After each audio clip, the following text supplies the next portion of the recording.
সিনেমার শুরুতেই আমাদের একটা নির্জন এলাকা দেখানো হয়। সিন দেখে বোঝা যায় এখানে মানুষ তো দূরের কথা, কোনো প্রাণী আছে কিনা বোঝা বড় দায়। একটা রেল লাইনও দেখা যায় এর উপর দিয়ে গেছে। ছোট ছোট পোকামাকড় ছাড়া কিছুই যেন নেই। একটু পর ক্যামেরা যখন একটা গুহার মধ্যে ফোকাস করে, তখন আমরা দেখতে পাই আমাদের ধারণা ভুল। এখানেও মানুষের অস্তিত্ব আছে। একজন লোককে আমরা দেখতে পাই রেল লাইন দিয়ে হেঁটে হেঁটে একটা বালতি নিয়ে কোথা থেকে জানি আসছে। ওমাইয়ে কি, তার পেছনে দেখি একটা গাধা। তাহলে কি এখানে সব কিছুই আছে? আমাদের চোখে কি ধুলো দেওয়া হচ্ছে? না, এখানে আমাদের চোখে কোনো ধুলো দেওয়া হচ্ছে না। এই লোকটার নাম রঘু। এখানকার দূর দূরান্তে কেউ না থাকলেও সে এখানে একাই থাকে। তার আছে বলতে একটা ভাঙাচুরা ঘর। রঘু পেশায় একজন রেলওয়ের গেটম্যান। প্রত্যেক দিনই ট্রেন আসার সময় হলে এই দুটো ডান্ডা তাকে রাস্তার উপর ফেলতে হয়। সে জানে এখানে গাড়ি ঘোড়া চলাচল করে না, তবু এটা তাকে করতে হয়। উপর থেকে অর্ডার আছে যে এরপর ট্রেন আসলে সবকিছু ঠিকঠাক থাকলে সবুজ রঙের ফ্ল্যাগটা নাড়িয়ে দেখানো, মানে এখানে সবকিছু ঠিকঠাক আছে।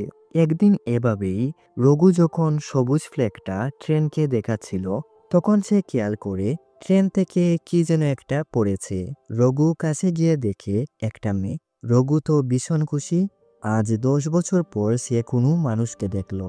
মেয়েটার নাকের সামনে আঙুল এনে দেখে মেয়েটা বেঁচে আছে কিনা। যখন বুঝতে পারে মেয়েটা বেঁচে আছে, তখন সে মেয়েটাকে তার কাঁধে তুলে ঘরে নিয়ে আসে। একটু পর মেয়েটার যখন জ্ঞান আসে, রঘুকে দেখে মেয়েটা ভীষণ ভয় পায়। রঘু বলে, ওখানে বালুর মধ্যে তুমি পড়েছিলে, তাই তোমাকে তুলে এখানে নিয়ে আসলাম। মেয়েটা বলে, একটু কি খাওয়ার জল পাওয়া যাবে? রঘু তখন দৌড়ে গিয়ে মেয়েটার জন্য জল নিয়ে আসে। মেয়েটার জল খাওয়া শেষ হলে রঘু মেয়েটাকে জিজ্ঞেস করে, ট্রেন থেকে এভাবে লাফ দিলে কেন? মেয়েটা বলে, আমি লাফ দিইনি তো, আমি ওয়াশ বেসিনে দাঁড়িয়ে হাত মুখ ধুচ্ছিলাম। তখনই দুজন লোক এসে এখানে ঝগড়া করতে শুরু করে। এরপর কি হয়েছিল আমার মনে নেই। আপনি আমার জন্য অনেক কিছু করেছেন, অসংখ্য ধন্যবাদ। আমি এখন যাই। ট্রেনে আমার হাজবেন্ডও ছিল, আমাকে না দেখে সে হয়তো এখন চিন্তা করছে। রঘু বলে, এখানে কোনো গাড়ি ঘোড়া পাওয়া যায় না। মেয়েটা বলে, আমি হেঁটে চলে যাব। রঘু মনে মনে বলে, যাও যাও, কতটুক যেতে পারো দেখি।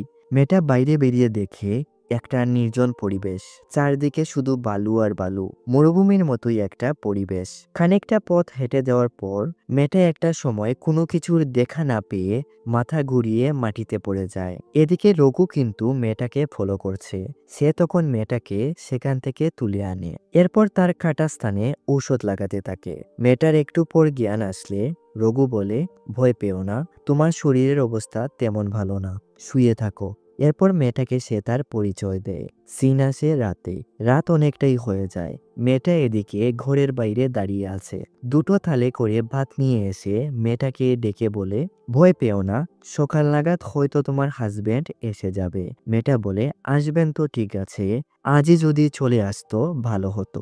রঘু বলে, আচ্ছা আসো, খেয়ে নেবে। মেয়েটা বলে, আমার ক্ষুধা নেই। রঘু বলে, লবণ ভাত খেতে আবার ক্ষুধা লাগে নাকি? 80 কিলোমিটার দূর থেকে বইয়ে আনতে হয় চাল আর অন্যান্য জিনিসপত্র, তাই প্লিজ নষ্ট করো না, খেয়ে নাও। একটু পর মেয়েটা থালাটা তার পায়ের উপর তুলে বলে, আমার হাজবেন্ড তো আমাকে খুঁজে পাবে। রঘু বলে, দেখে কি হয়, না হলে আমরা অন্য কোনো রাস্তা খুঁজে বের করব। আচ্ছা এখন খেয়ে নাও। খাওয়া দাওয়া শেষ হলে রঘু বেচারার আছেই বাকি, তবে যাই আছে যতটা সম্ভব মেয়েটাকে একটা ভালো পরিবেশ দেওয়ার চেষ্টা করে বিছানা করে মেয়েটাকে বলে ঘুমিয়ে পড়ো। তবে এখানে বিছানা ছিল একটাই। মেয়েটা ভাবে, রঘুর সাথে আবার একই বিছানায় আমার ঘুম আসছে না, আমি ঘুমাবো না। এরপর রঘু যখন নিচে বিছানা করে বলে, তুমি না হয় নাই ঘুমালে, শুয়ে তো থাকতে পারো। মেয়েটা তখন বিছানায় গিয়ে বসে। রঘু এরপর উঠে গিয়ে দরজাটা বন্ধ করে দেয়। মেয়েটা বলে, আমি বাইরে গিয়ে তাহলে ঘুমিয়ে পড়ছি। রঘু বলে, না না, তুমি কেন বাইরে গিয়ে শুবে, আমিই যাচ্ছি, আসলে বাইরে অনেক ঠান্ডা তো। মেয়েটা বলে, তাহলে আপনি এখানেই শুয়ে পড়ুন। রঘু বলে, তাহলে দরজাটা খুলে দিচ্ছি, লাইটও অন থাকছে, তুমি ঘুমিয়ে পড়ো। এরপর রঘু শুয়ে পড়ে। একটু পর মেয়েটাও শুয়ে পড়ে। এদিকে রঘুর তো মনে লাড্ডু ফুটছে। রঘু খেয়াল করে সে এখানে তাকায়, মেয়েটা অস্বস্তি করছে, ঘুমাতে পারছে না। বিষয়টা বুঝতে পেরে রঘু মেয়েটাকে বলে, আমি বাইরে আছি, তুমি নিশ্চিন্তে ঘুমাও। সিন আসে পরের দিন সকালে। আমরা দেখতে পাই রঘু উঠে গিয়ে তার মুরগিদের খাবার দিচ্ছিল। একটু পর মেয়েটাও উঠে পড়লে রঘু তাদের দুজনের জন্য চা বানায় আর মেয়েটাকে দিয়ে বলে, এটার মধ্যে তুলসী আছে, খেয়ে নাও। তুলসী পাতা অনেক মূল্যবান একটা ঔষধ, তোমার সব কাটাছেঁড়া কমে যাবে। মেয়েটা মনমরা হয়ে বসে থাকে। আমি এখানে একা থাকি, তো যখন কাউকে পেলাম এর জন্য মনে হয় একটু বেশি কথা বলে ফেলছি, তুমি এতে রাগ করো না। আর তোমাকে আমি একটা কথা বলিনি, এখানে রেলওয়ের একটা ফোন আছে, তবে আমরা কাউকে কল করতে পারবো না। কাছেই একটা স্টেশন আছে, যখন ট্রেন বের হয় তখন তারা কল করে। এরপরের বার যখন কল আসবে তখন তোমাকে আমি বলবো। তার একটু পরই ফোনটা বেজে উঠে। রঘু বলে, আরে তুমি তো অনেক লাকি, এটা অনেক ভালো একটা ট্রেন, তোমার যাওয়ার সময় হয়ে গেল। রঘু ফোনটা ধরিয়ে ট্রেনের খবর নেওয়ার পর যখন বলতেই যাবে মেয়েটার কথা, তখনই মেয়েটা এসে ফোনটা কেটে দেয়। এখানে কথা না বাড়িয়ে রঘু আগে প্রত্যেক দিনের মতো রেলওয়ের কাজ শেষ করে। একটু পর মেয়েটা এসে বলে, আমি জানি না আপনি কেমন প্রকৃতির মানুষ, এর জন্য আমি আপনাকে মিথ্যা কথা বলেছি। আমি ট্রেন থেকে পড়ে যাইনি, নিজে থেকেই লাফ দিয়েছি। রঘু বলে, কেন? এখানে আমরা জানতে পারি মেয়েটার নাম চৈতালি। বলে, আমার হাজবেন্ডের জন্য। আমি একজন ডাক্তার, সাইকিয়াট্রিস্টের উপর কাজ করি। সিন আসে ফ্ল্যাশব্যাকে। এই লোকটার নাম জিনসু। জিনসু তার স্ত্রীকে প্রচন্ড ভালোবাসতো, কিন্তু একদিন যখন জিনসুর একটা সাধারণ কথার উপর রাগ করে তার স্ত্রী আত্মহত্যা করে বসে, এটা জিনসু কোনোভাবেই মেনে নিতে পারছিল না। এতে করে দিনে দিনে সে এতটাই মানসিকভাবে ভেঙে পড়ছিল, একরকম পাগলই হয়ে যাচ্ছিল। তাই সে এই ডিপ্রেশন থেকে বেরোনোর জন্য একদিন আমার হাসপাতালে আসে। আমি তার এসব কথা জানতে পেরে আমি নিজেই অনেকটা ইমোশনাল হয়ে পড়ি। জিনসু আমার প্রথম পেশেন্ট ছিল, এর জন্য সে আমার কাছে খুবই স্পেশাল ছিল। তাকে ট্রিটমেন্ট করতে গিয়ে আমি তাকে এতটাই সময় দিয়ে দিই, কখন থেকে যে আমি তাকে পছন্দ করতে শুরু করি বুঝতেই পারিনি। ধীরে ধীরে জিনসু ভালো হতে থাকে। একদিন এভাবে সে আমাকে প্রপোজও করে বসে আর আমাকে বিয়ের প্রস্তাব জানায়। রঘু বলে, ও তো পাগল। চৈতালি বলে, এতদিনে জিনসু পুরোই ভালো হয়ে গিয়েছিল। রঘু বলে, তুমি কি সত্যিই তাকে ভালোবেসেছিলে? চৈতালি বলে, এটা ভালোবাসা কিনা তা তো জানি না, কিন্তু কেন জানি তাকে আমার ভালো মনে হতো। তার কথাবার্তা, আচার আচরণ, প্রেজেন্টিং, এসব আমি ভুলতে পারছিলাম না। এর জন্য জিনসু যখন বিয়ের কথা বলল তখন আমি বেশি কিছু না ভেবেই বিয়ের জন্য রাজি হয়ে যাই। রঘু বলে, আপনার পরিবারের লোকজন এই বিষয়ে কি বললেন? চৈতালি বলে, আপনি এখন যা বললেন এসব তারাও আমাকে বলেছে। এই লোকটা তো পাগল, তুই তাকে বিয়ে করলে মরবি রে। দেখলি না তার প্রথম স্ত্রী আত্মহত্যা করে মরল। এই লোকটার বিষয়ে আমরা জানিই বা কি, তার ব্যাকগ্রাউন্ড কি, এন থেন। তবে আমার কেন জানি জিনসুর উপর ভরসা ছিল। পরিবারের কেউই এটা মেনে নিতে পারছিলেন না। তখন আমি একরকম সবার অবাধ্য হয়েই জিনসুকে বিয়ে করি। প্রথম কয়েক মাস ভালোই কাটলো আমাদের দিনকাল, কিন্তু সময়টা এতটাও দীর্ঘ হয়নি। জিনসু কোথায় কোথায় রেগে উঠত, আমি কিছু বললে তার সহ্য হতো না। ধীরে ধীরে সে ভায়োলেন্ট হতে শুরু করে, এতটাই ভায়োলেন্ট হতে শুরু করে আমি তাকে কন্ট্রোলই করতে পারতাম না। ড্রাগ নেওয়া, সিগারেট, মদ খাওয়া তার কাছে একটা স্বাভাবিক বিষয় হয়ে দাঁড়ায়। আমি এতে বাধা দিলে সে আমার উপর টর্চার শুরু করত।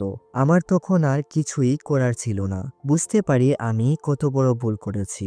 তখন মুখ বুজে সবকিছু সহ্য করা ছাড়া তো আর কিছুই করার ছিল না। রঘু বলে, ওখানে জল আছে, যাও হাত মুখ ধুয়ে আসো। চৈতালি সেখানে গেলে রঘু বলে, স্নান করার জায়গা। চৈতালি বলে, জল কোথা থেকে নিয়ে আসেন? রঘু বলে, ওই পাহাড় দেখছো না, ওখানেই একটা কুয়া আছে, একটু হাঁটতে হয় আর কি। তুমি স্নান করে ফেলো, আমি জল এনে রেখে দেব। চৈতালি বলে, আপনি অনেক ভালো মনের মানুষ। রঘু বলে, তুমি ভালো দেখেই সবকিছু ভালো লাগবে। ওই পাগল লোকটাও তো তোমার কাছে ভালো মনে হয়েছিল। চৈতালির স্নান শেষ হলে সে রঘুকে ডেকে বলে, আপনার কাছে কি পড়ার জন্য কিছু হবে? রঘু কথাটা শুনে কিছুটা থমকে যায়। পড়ার জন্য?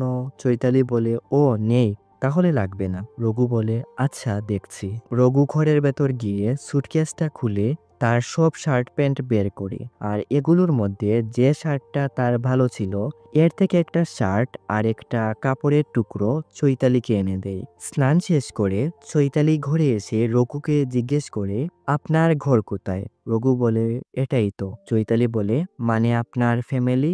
রঘু বলে, এমনিতে তো কেউ নেই, মা ছিলেন, মারা গেছেন, আমি এখানে অনেক বছর ধরে আছি। চৈতালি বলে, কত বছর?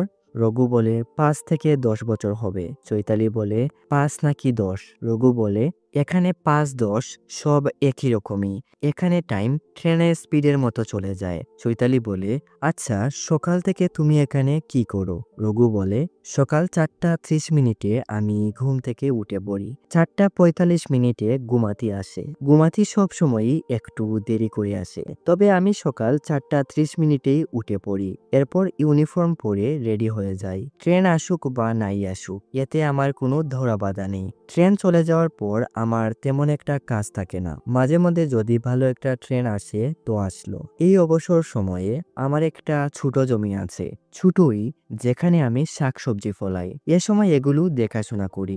আমার কাছে 3টা ছাগল আর 6টা মুরগি আছে, এর জন্য দুধ আর ডিম আমাকে কিনতে হয় না। আর জানো, ভাতের সাথে যদি আমার একটু দুধ হয় তাহলে তো হয়েই গেল। চৈতালি বলে, আপনি যদিও এখানে একা থাকেন কিন্তু আপনার লাইফটা কিন্তু সাজানো গুছানো। রঘু চৈতালির কথাগুলো শুনে শুধু মুচকি মুচকি হাসে। ওখানে ঔষধ আছে, লাগিয়ে নাও, তোমার কাটা ছিঁড়া সেরে যাবে। চৈতালি ঔষধটা হাতে নিয়ে দেখে ঔষধটার ডেট এক্সপায়ার হয়ে গেছে।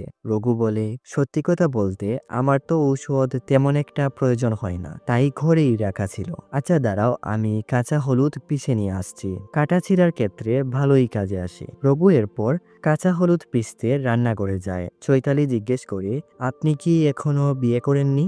রঘু বলে, না, আমার মা সব সময়ই বলতো একটা বিয়ে করে নে বাবা, আমি চলে গেলে তোর কি হবে, কিন্তু আমি উনার কথা শুনিনি। কিন্তু মা মারা যাওয়ার পর বুঝতে পারি একেবারেই একা হয়ে গেছি। চৈতালি বলে, বিয়ে তো আপনি এখনো করতে পারেন। রঘু বলে, এখানে সিগনাল, ছাগল আর মুরগি ছাড়া তো কিছুই নেই। চৈতালি বলে, ছাগল আর মুরগিকে তো বিয়ে করতে পারবেন না, একটা মেয়ে খুঁজে বের করুন। রঘু বলে, আমি কোথা থেকে আবার মেয়ে খুঁজব? চৈতালি বলে, খোঁজা শুরু করলে ভগবানকেও পাওয়া যায়। রঘু বলে, এর জন্যই হয়তো ভগবান আমাদের দুজনকে এভাবে মিলিয়ে দিয়েছেন। চৈতালি বলে, মিলিয়ে দিয়েছেন মানে? রঘু বলে, মানে তুমি এই যে ট্রেন থেকে লাফ দিয়ে আমার সামনে পড়লে, এটা কি নিজের ইচ্ছা শক্তি করেছো?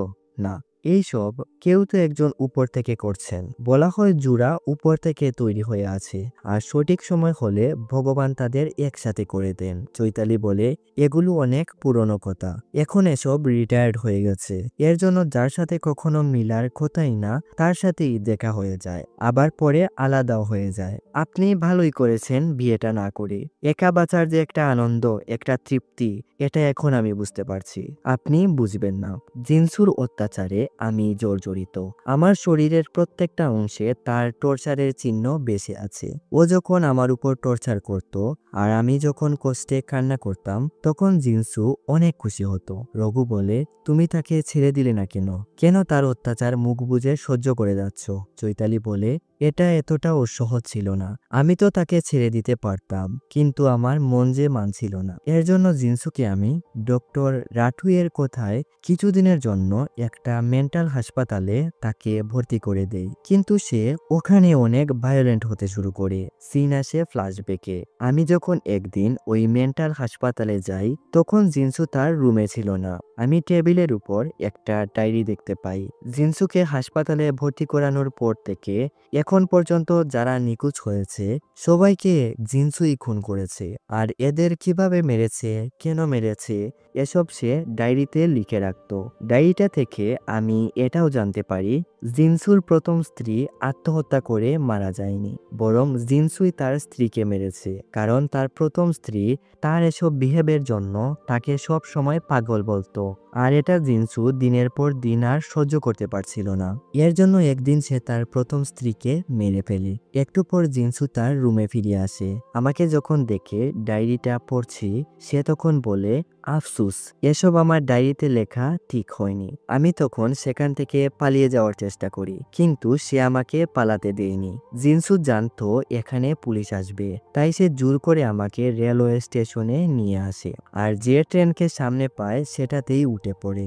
আমি যদি সেদিন ট্রেন থেকে লাফ দিয়ে না নামতাম, হয়তো আমি আর বেঁচেই থাকতে পারতাম না। তার প্রথম স্ত্রীর মতো আমাকেও মেরে ফেলতো, আর না হলে টর্চার করার জন্য জানোয়ারের মতো বাঁচিয়ে রাখতো। এখন আমি বাঁচতে চাই, কাউকে ভয় না পেয়ে, নিজের স্বাধীন মতো। আর ভগবানের কাছে এটাই প্রে করি, তার সাথে যেন আমার আর দেখা না হয়। রঘু বলে, তুমি যে ট্রেন থেকে লাফ দিয়েছিলে, এটা কি জিনসু দেখেছে? চৈতালি বলে, না, জিনসু তখন শুয়েছিল। আমি ওয়াশরুমের বাহানা বানিয়ে তার কাছ থেকে পিছকে আসি। রঘু বলে, আমরা দুজন একই রকম ভুল করেছি। তুমি যেরকম মা বাবার অবাধ্য হয়ে বিয়ে করেছো, আর আমি আমার মায়ের কথা শুনিনি আর বিয়ে করিনি। অনেক জিনিসের সাথেই আমাদের দুজনের মিল পাওয়া যায়। এরপর রঘু আস্তে আস্তে চৈতালির সামনে গিয়ে বলে, তুমি চিন্তা করো না চৈতালি, কেউ এখানে আসে না, আর যদি কেউ আসে ফিরে যায় না। চৈতালি তখন রঘুর কাঁধের উপর মাথা দিয়ে কান্না করতে শুরু করে। দুজনেই অনেক ইমোশনাল হয়, কিন্তু এটা আবার ভাববেন না মুভিটা এখানেই শেষ। যে রঘুকে সাধারণ মনে করছেন, তার আসল পরিচয় জানলে আপনার হুশ উড়ে যাবে। আর চৈতালি আর রঘু কি সারা জীবনই একসাথে থাকবে, এটা তো দেখারই বাকি রইল।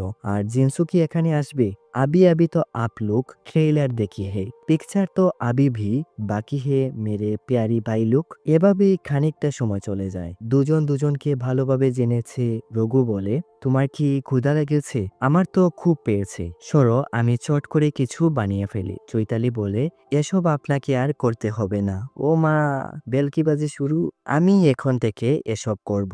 রঘু বলে, আচ্ছা তাহলে আজ রুটি আর ডিম তরকারি বানিয়ে নাও। এরপর রঘু চৈতালিকে সব জিনিসপত্র কোথায় আছে এগুলো বলতে থাকে, সবকিছু শিখিয়েও দেয়। তার একটু পর স্টেশন থেকে কল আসে। ফোনের রিং শুনে রঘু অনেক অবাক হয়। মৈতালির টাইম হয়ে গেছে, কোথায় কোথায় তো ভুলেই গেছি। এরপর রঘু ফোনটা রেখে চৈতালিকে বলে, এই প্রথমবার আমি ট্রেন আসার টাইম ভুলে গেছি। তোমার সাথে কথা বলতে বলতে বাকি সব কিছু ভুলেই গেছি। চৈতালি বলে, এই যে আপনি এখন ইউনিফর্ম পরছেন, এখানে কে চেক করার আছে যে আপনি এখন ইউনিফর্ম পরেছেন নাকি পরেননি? রঘু বলে, কেউ নেই তো কি হয়েছে, এর জন্য আমি চেক করে নেই। চৈতালি বলে, এত ভালো কাজ করে দেখেই তো এত মেডেল পেয়েছো তাই না? রঘু মুচকি এসে বলে, মেডেল দেওয়ার জন্য এখানে কেউ নেই, এসব তো আমি নিজেই লাগিয়ে নিয়েছি। এরপর সে তার ডান্ডা দুটো নিয়ে চৈতালির দিকে একটা হাসি দিয়ে প্রত্যেক দিনের মতো তার কাজে বেরিয়ে পড়ে। এদিকে চৈতালি রান্না বসিয়েছে। রান্নার ফাঁকে ঘরটা পরিষ্কার পরিচ্ছন্ন করতে লাগে। রঘু ঘরে তো থাকে, তবে ঘরের কোনো যত্নই সে রাখে না। চারদিকে সবকিছু ছড়িয়ে ছিটিয়ে আছে। তো চৈতালি ঘরটা গুছগাছ করছিল, সবকিছু ঝাড়ু টাড়ু দিচ্ছিল। তবে একটা ট্রাঙ্ক যখন চৈতালি গুছাচ্ছিল, তখন তার চোখে পড়ে এটার ভেতর একটা পত্রিকার পাতা টুকরো টুকরো করে রাখা, যেটা পড়ে সে জানতে পারে একজন লোক এক পরিবারকে মেরে পালিয়েছে। আর সাথে চৈতালি একটা কার্ড থেকে জানতে পারে রঘু যাকে সে চিনে, যে তাকে পরিচয় দিয়েছে, সে একজন রেলওয়ের গেটম্যান। আসলে সে রঘুই না, রঘু তো অন্য একজন। এদিকে ট্রেনও এসে চলে গেছে, রঘুও ফিরে আসছে। চৈতালি তাড়াতাড়ি করে ট্রাঙ্কটা গুছিয়ে রান্না করতে চলে যায়। ঘরের ভেতর ঢুকে রঘু বলে, আজ কতদিন পর মৈতালি ঠিক সময়ে আসলো। তুমি এখানে আসায় সবকিছুই যেন বদলে গেছে। আমার কাছে সবকিছুই যেন নতুন মনে হচ্ছে। আমি যখন একা ছিলাম তখন মনে হতো, ইস, যদি কেউ কথা বলার জন্য থাকতো। গতকাল যখন তোমাকে দেখেছিলাম, ভয়ে তোমাকে কিছু বলতেই পারছিলাম না। চৈতালি শুধু রঘুর কথা শুনে কোনো উত্তর আর দেয় না। আমার তো এখন ভয় কেটে গেছে, কিন্তু বুঝতে পারছি না তোমার এত ভয় বেড়ে গেল কেন। তুমি চিন্তা করো না, ও যদি এখানে আসে এখানেই মেরে মাটি চাপা দিয়ে দেব।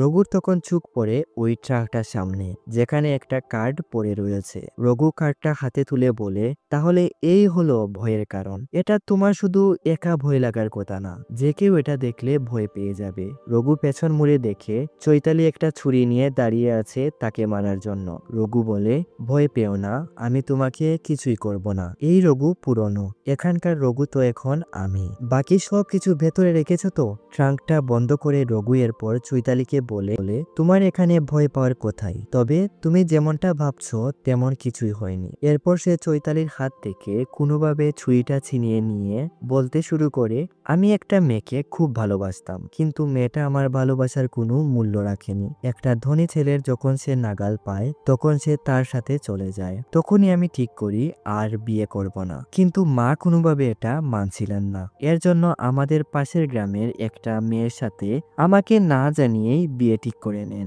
বিয়ের ঠিক 1 সপ্তাহের মাথায় আমার মা মারা যান। আমি একেবারেই ভেঙে পড়ি। তখন আমার স্ত্রী আমার মনে সাহস জাগায়, আমাকে সাহায্য করার জন্য তার এক চাচির ছেলেকেও এখানে নিয়ে আসে। ছেলেটা অনেক ভদ্র, কিছুটা বোকা টাইপের ছিল। আমাকে জমির কাজে অনেক সাহায্য করত, আমাদের সাথেই থাকতো। 1 বছর পর আমাদের ঘরে একটা ছেলে সন্তানের জন্ম হয়। সবাই আমরা ভীষণ খুশি ছিলাম। এরপর আমরা তার ভাইয়ের জন্য মেয়ে খুঁজতে শুরু করি, কিন্তু কোনো মেয়ে তার পছন্দ হতো না। যদি তার পছন্দ হয় তবে আমার স্ত্রীর পছন্দ হতো না। এইভাবেই 2 বছর চলে যায়। এর মাঝখান দিয়ে আমাদের একটা মেয়েরও জন্ম হয়। এরপর অকাল পড়ে যায়, আমাদের সব ফসল নষ্ট হয়ে যায়, সব টাকাও শেষ হয়ে যায়। আমি তখন ঠিক করি আমাদের আর বাচ্চা লাগবে না। তাই আমি একদিন একজন ডাক্তারের কাছে চলে যাই। আমার স্ত্রী কোনোভাবেই মানছে না, তাই আমি তাকে না জানিয়েই আপনার কাছে এসেছি। আমরা আর বাচ্চা নিতে চাই না। এরপর না হয় এসব আর নাই বলি, বুঝতেই তো পারছেন। ডাক্তার রঘু রিপোর্ট দেখে বলে, আপনার তো এসব করার কোনো প্রয়োজনই নেই, আপনি তো এমনিতেই কখনো বাবা হতে পারবেন না। কথাটা শুনে আমার তো পায়ের নিচ থেকে মাটি সরে যায়। ওই দিনই আমি যখন বাড়ি ফিরি তখন আমার কাছে সবকিছুই ক্লিয়ার হয়ে যায়। আমি যাদের আমার বাচ্চা মনে করতাম, এতটা আদর যত্নে বড় করেছিলাম, এরা আসলে আমার বাচ্চা ছিল না। ওই পরিবারটা ছিল তাদের 4 জনের, আমি তো ছিলাম তাদের একজন কাজের লোক। আমার মাথার রক্ত তখন গরম হয়ে যায়। একজন একজন করে এদের 4 জনকেই মেরে ফেলি। এরপর আমি ওখান থেকে পালিয়ে আসি। বিষয়টা যখন চারদিকে ছড়িয়ে পড়ে তখন আমি চোখে পথ দেখছিলাম না। চারদিকে আমার পোস্টার, পুলিশের নজরদারি, পত্রিকায়ও আমাকে নিয়ে লেখালেখি শুরু হয়ে যায়। আমি কি করব তখন বুঝতে পারছিলাম না। কিভাবে যে এখানে আসলাম তাও ঠিক বলতে পারবো না। এখানে তখন আমার রঘু কাকার সাথে দেখা হয়। উনি খুবই একজন ভালো মানুষ ছিলেন, কিন্তু এই বিষয়ে আমি উনাকে কিছুই বলিনি। উনি আমাকে তার সাথে রাখেন। আমি জমির কাজ ছাড়া তখন কিছুই পারতাম না। তখন আমি এখানে ফসল ফলানোর কাজে লেগে পড়ি। রঘু কাকা আমাকে অনেক পছন্দ করতেন। চৈতালি বলে, পরে আপনি কি উনাকেও মেরে ফেললেন? রঘু বলে, কিছুদিন আগে উনি একটা রোগে আক্রান্ত হয়ে মারা যান। আমি উনাকে হাসপাতালেও নিয়ে যেতে পারিনি। কিভাবে নিয়ে যাব বলো, কোথায় নিয়ে যাব বলো, আর টাকাই বা পাবো কোথায়? ওখানে উনাকে কবর দিয়েছি। আর আমি এতটাও অমানুষ নয় যে মানুষকে শুধু খুন করব। আমি পাগলও নয়, ওই দিন শুধু হয়ে গেছে। আমার জায়গায় যদি আর কেউ থাকতো তবে সেও এটাই করত। সেই হয়তো আমার মাকে মেরেছে। আমি বলেছিলাম না, আমার মা খুবই সহজ সরল ছিলেন। একদিন এভাবেই মা সকালে ঘুম থেকে উঠেননি। হয়তো ওই ডাইনিটা আমার মাকে বিষ দিয়েছিল। মা ছাড়া এই দুনিয়াতে আমার আর কেউই নেই, কিন্তু সে তার স্বার্থের জন্য আমার মাকে আমার কাছ থেকে দূরে সরিয়ে দেয়। মাই শুধু আমাকে ভালোবাসতো, আর কেউ না। এসব বলে রঘু কান্নায় ভেঙে পড়ে। চৈতালি রঘুকে সামলায় আর বলে, আপনি সত্যি কথাই বলেছেন, আমাদের দুজনের লাইফ একই রকম। যাকেই আমরা ভালোবেসেছি সেই ধোঁকা দিয়েছে। রঘু কান্না করতে করতে বলে, আমি তোমাকে সবকিছু বলতে পেরে মনে অনেক শান্তি পাচ্ছি। এই প্রথমবার আবার আমার মনে হচ্ছে আমার বেঁচে থাকা উচিত। চৈতালি বলে, এরকম আর কতদিন লুকিয়ে লুকিয়ে বেঁচে থাকবে? রঘু বলে, জানি না, তবে তুমি যদি আমার সাথে থাকো আমরা আবার নতুন করে সবকিছু শুরু করতে পারি। ওদিকে চৈতালি যে রান্না বসিয়েছে এটা আর তার মাথায় নেই। ডিম আলু পুড়ে গন্ধ বেরিয়েছে। গন্ধ শুকে চৈতালি তাড়াতাড়ি করে কড়াইটা চুলা থেকে নামায়। ওমায়ে কি,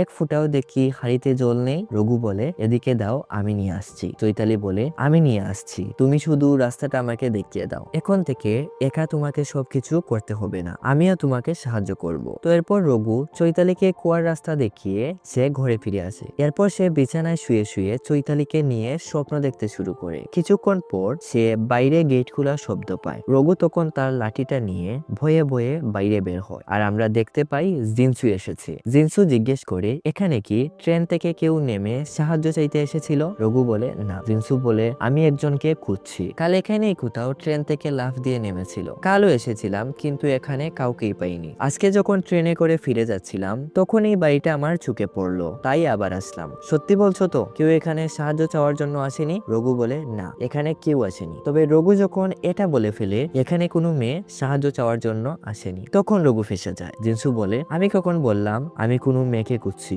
রঘু বলে, মেয়ে অথবা ছেলে, এখানে কেউ আসেনি। অযথা আমাকে বিরক্ত করবেন না, জানতো এখান থেকে। জিনসু বলে, আমি এখানে আমার স্ত্রীকে খুঁজতে এসেছি, তাকে না নিয়ে আমি এখান থেকে যাব না। রঘু তখন রেগে জিনসুকে মারতে শুরু করে, কিন্তু জিনসু এখানে রঘুকে মারতে চায় না। সে বারবার বলে, আমি তোমাকে আঘাত করতে চাই না, আমার কথা শোনো। আমরা ট্রিটমেন্ট করার জন্য একটা জায়গায় যাচ্ছিলাম, কিন্তু মাঝ রাস্তায় সে ট্রেন থেকে লাফ দিয়ে পালিয়েছে। রঘু বলে, সে কি তোমার কাছ থেকে পালাচ্ছিল? জিনসু বলে, আমি তারই ডাক্তার, আবার তারই হাজবেন্ড, সাইকিয়াট্রিস্ট ডক্টর জিনসু এফিলিম। সিন আসে ফ্ল্যাশব্যাকে। এখানে আমি আর কথা বাড়াচ্ছি না। সোজা বাংলায় যদি বলি, এখানে চৈতালি যা বলেছিল তাই জিনসুও বলে। শুধু পার্থক্য এখানে, আগে চৈতালি বলেছিল সে ডাক্তার আর জিনসু ছিল মানসিক রোগী, আর এখন জিনসু বলছে চৈতালি মানসিক রোগী, সে ডাক্তার। আর বাকি কাহিনী দুজনেরই সেম। সিন আসে আবার বর্তমানে। জিনসু বলে, ট্রেনে করে আমি তাকে আমার একটা বন্ধুর হাসপাতালে ট্রিটমেন্ট করানোর জন্য নিয়ে যাচ্ছিলাম, আর মাঝ রাস্তায় ট্রেন থেকে লাফ দিয়ে নেমে যায়। সে আমাকে তার শত্রু মনে করে, তার এটা মনে হয় আমি তাকে মেরে ফেলবো। তোমাকেও হয়তো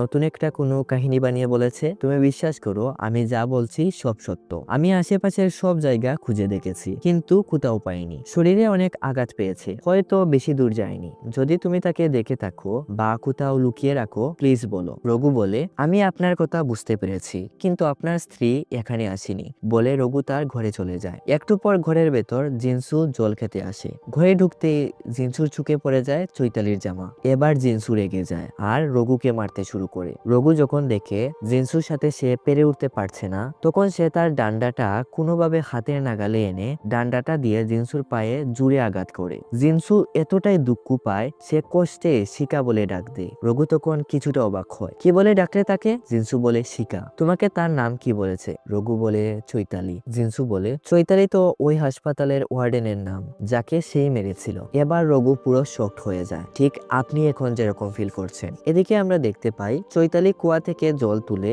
বাড়ির দিকে রওনা দিয়েছে। ঠিক তখন সেখানে রঘু আসে আর বলে, তোমার নাম শিকা, তাই না? চৈতালি রঘুর মুখে শিকা নামটা শুনে তার হাত থেকে মাটির কলসটা পড়ে ভেঙে যায়। চৈতালি বলে, জিনসু এখানে এসে গেছে? রঘু বলে, হ্যাঁ, ও এখানেও এসে গেছে, আর সবকিছু বলেও দিয়েছে। আর কান্না করতে করতে বলে, তুমি শেষমেশ আমাকেও ধোঁকা দিলে। চৈতালি বলে, রঘু, আমি তোমাকে কোনো মিথ্যা কথা বলিনি, আমিই চৈতালি। শিকা তো জিনসুর প্রথম স্ত্রী। জিনসু পাগল, তার কাছে মনে হয় আমিই শিকা। তুমি তারই কথা বিশ্বাস করছো? রঘু বলে, আমার এখন তোমাদের কারো কথাই বিশ্বাস হচ্ছে না। চৈতালি তখন বলে, সব দোষ আমারই। আমি মনে করেছিলাম তুমি আমাকে বাঁচাবে, ভেবেছিলাম এখন নিশ্চিন্তে নিজের স্বাধীন মতো বাঁচতে পারবো। তবে এসব যে আমার কপালেই লেখা নেই। যদি আমাকে সে মেরে ফেলে তো মারতে দাও, তবে শুনো, আমি যাওয়ার আগে এটা প্রমাণ করে যাব আমি যা বলছি সব সত্য। সিন আসে রঘুর বাড়ি। আমরা দেখতে পাই চৈতালিকে দেখে জিনসু বলে, কি মনে করেছিলে আমার কাছ থেকে পালিয়ে যাবে? আচ্ছা ঠিক আছে,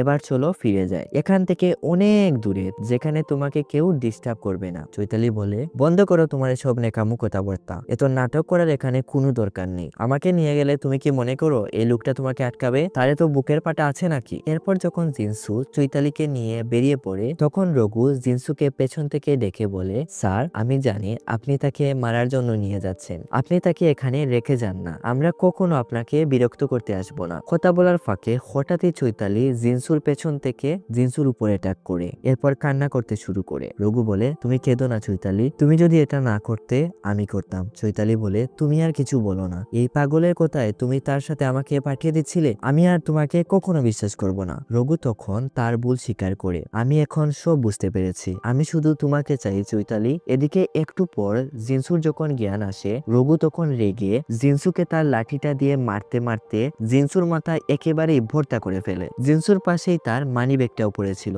রঘু মানিব্যাগটা হাতে নিয়ে দেখে এটার ভিতর অনেক অনেক টাকা। সে তখন মানিব্যাগ থেকে সব টাকা বের করে নিজের কাছে রেখে দেয়। মানিব্যাগের রঘু ডাক্তারের একটা প্রেসক্রিপশনও পায়, যেটাতে আমরা দেখতে পাই ডাক্তার আসলে জিনসুই ছিল আর মানসিক রোগী ছিল শিখা, মানে যাকে আমরা চৈতালি নামে চিনি। আর একেবারে লাস্ট সিনে আমরা দেখতে পাই রঘু দুটো ফুল গাছে পানি দিচ্ছে। হতে পারে রঘু সত্যিটা জানার পর সহ্য করতে না পেরে শিখাকেও মেরে ফেলে আর তাদেরকে এখানে পুঁতে ফুল গাছ লাগিয়ে দিয়েছে। আর এই মুভিটা এখানেই শেষ হয়ে যায়।